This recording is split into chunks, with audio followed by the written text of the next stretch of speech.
One of the compensations about having to wait for quite a while for the sharks to come into the burley is that the burley attracts a lot of other local fish too. Fish like leatherjackets, sweep, parrotfish from off the bottom, and even whiting. And all you have to do to catch breakfast round here is drop a small piece of squid down on a little hook and wait about 2 seconds. Oh, yes! In and out the shark bait ropes.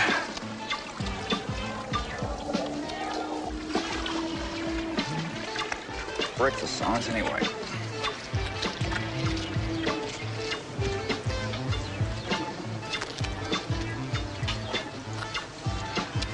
Okay, one for the kitchen.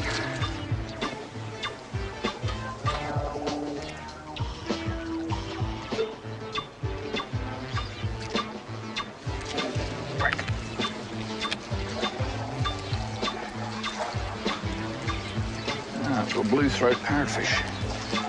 A bit of variety. Whoop. Quick release job. There you go.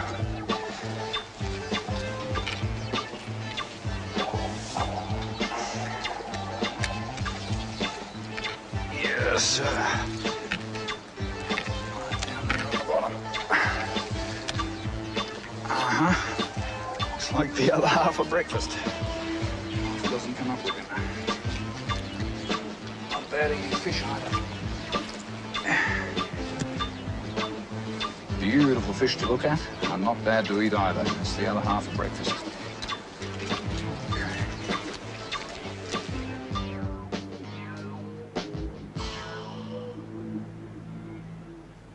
Midday, and still no sign of the great white shark. But happily, Spencer Gulf has some wonderful diversions, including the sea lions of Dangerous Reef.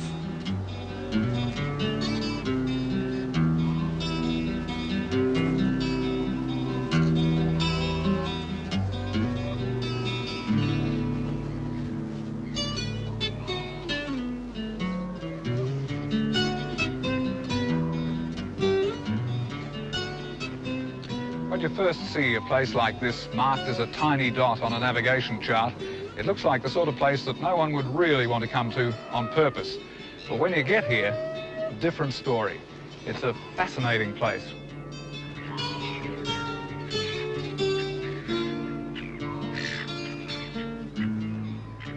Cormorants, too, have made Dangerous Reef a breeding site, but its major role is as one of only 2 South Australian breeding colonies for the sea lions.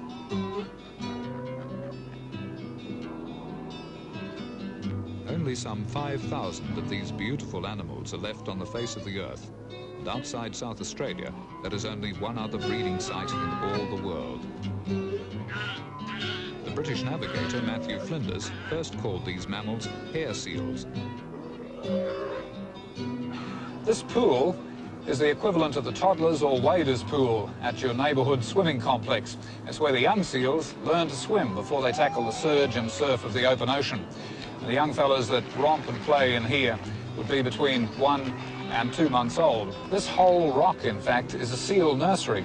And I don't think some of the adults are too happy to have me here, especially the females. They become very protective and even aggressive if you get too close to their young.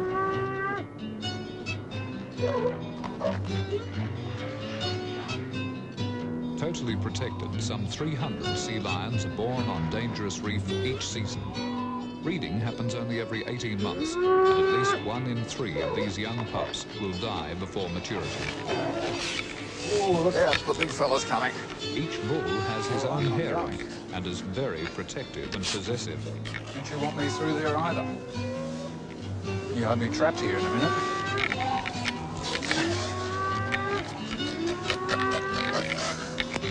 That's your family down there, is it? Eh? Is that your family under there?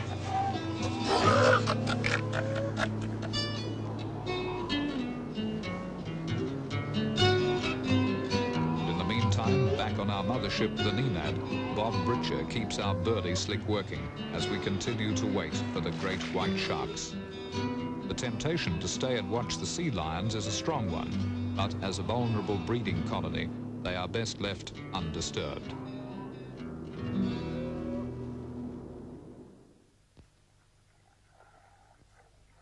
It is 2 full days since we began lacing the current with our burley. The slick now stretches beyond the boundaries of Spencer Gulf into the deeper water off the edge of the continental shelf. Our message is strong and far-reaching. And now, at last, it is received. Materializing through the gloom and the curtain of feeding fish, man's living symbol of fear, the great white shark.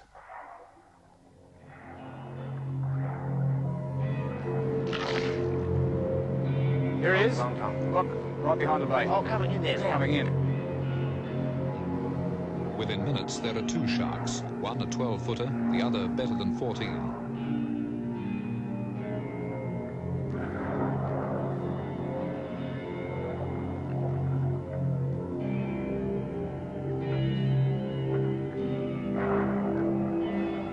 Despite their reputation worldwide as the shark that fears nothing, great whites are in fact initially cautious around a boat. They have been led here by the strong scent of food. Now they cruise slowly, watchfully around us. They are looking for the meal they can smell, and as yet are shy, unsure, even timid.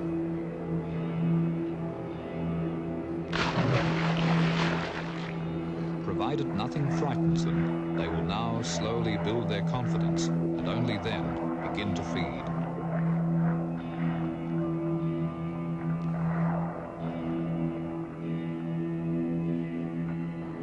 Be 12 feet? It's about a 12-footer.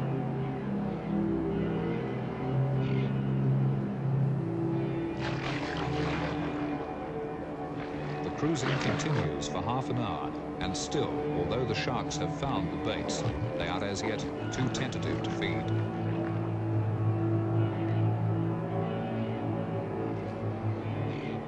Keep him interested, Right down so here that you can underneath. have a good look at him. It'd be 12 feet probably, that bloke.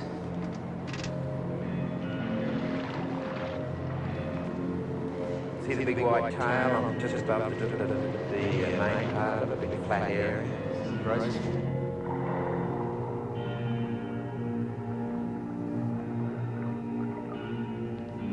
They are interested, definitely, but what you're seeing here demonstrates as never before evidence that suggests even a lone swimmer, provided he saw the shark first, may have a chance at avoiding attack. It is now 2 hours since our sharks arrived, and still this so-called fearless creature has not gained the confidence to feed. Soon, however, that must change. Oh, here he comes. He's got that tuna. Oh, look at that. That's about a munch, 15-pound tuna. Just chewed him up right through the backbone. He's back again for main course. Look at that. There he is. Here he comes. For decades, man has called sharks unpredictable. Not so. According to the world's top shark researchers, sharks will soon be as predictable as one's own spouse. The reason behind this reputation of the past, they explain, is that these sharks are oceanic loners and largely unstudied. We have not yet observed the full repertoire of their behavior. When we have, we will indeed be able to anticipate it.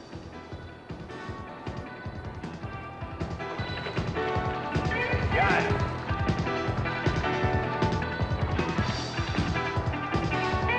Today, our knowledge of these sharks is so limited, we're guessing at even the basics, like upper size limits. Their extinct ancestor, Megalodon, is thought to have been 80 feet long. A recently caught great white officially measured 21 feet, and one harpooned in the Azores in 1981 was said to be 29 feet. Most staggering of all was the white shark stranded in a fish trap off Canada in the 1930s. It measured a reported 37 feet.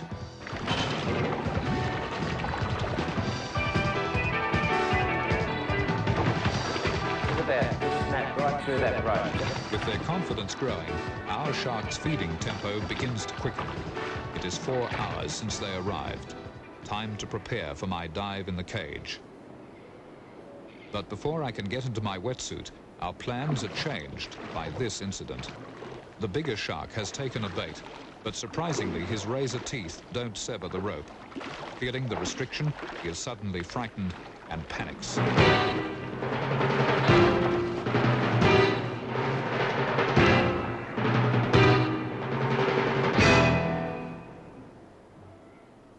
In a matter of seconds, we are once more alone on an empty sea. The largest of the carnivore sharks man calls fearless has fled a perceived threat it did not understand in terror. For hours we wait for the shark's return, but in vain. Finally, we have no choice but to start all over again at a new place.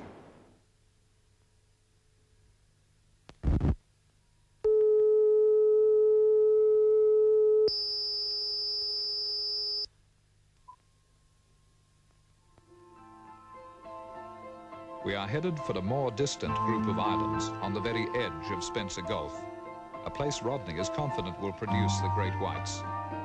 This is the Neptune Islands group, much closer to the deep water of the continental shelf and exposed to often wild extremes of the Southern Ocean that has so scarred its jagged, barren shorelines.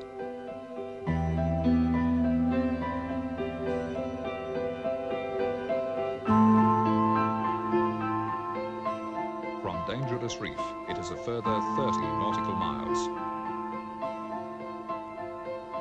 Again, we begin our birdie slick at what could be another long wait for the sharks. The good news is that our game boat is on its way. She's the Calypso, a 35-footer owned and skippered by Adelaide sport fisherman Rolf Sabaski. On board her, while Bob Britcher keeps the birdie going, we can see some more of this breathtaking area.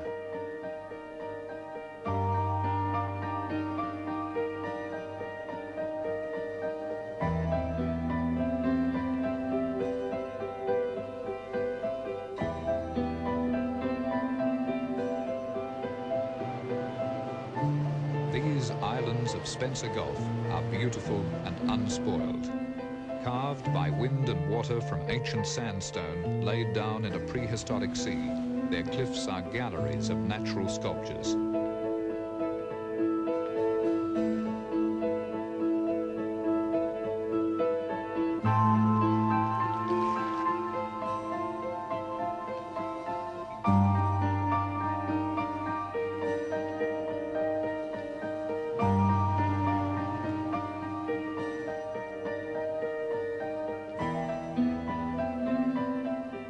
Wedge Island, English, Thistle, Hopkins, wild, decaying remnants of the original landmass. It comes as something of a surprise to realize that all this is only a few miles offshore and just 100 nautical miles from South Australia's capital, Adelaide, a city of over 1 million people.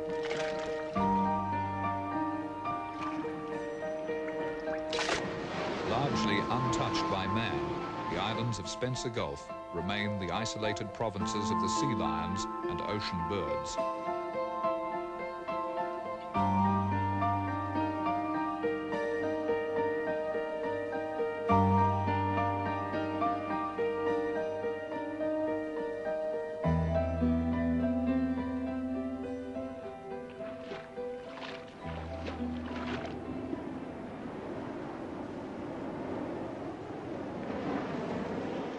This is Hopkins Island, home for another small colony of sea lions. Rodney Fox has been here before and assures me that a swim with these graceful creatures is well worth the risk. Our birdie slick is at least 10 miles away.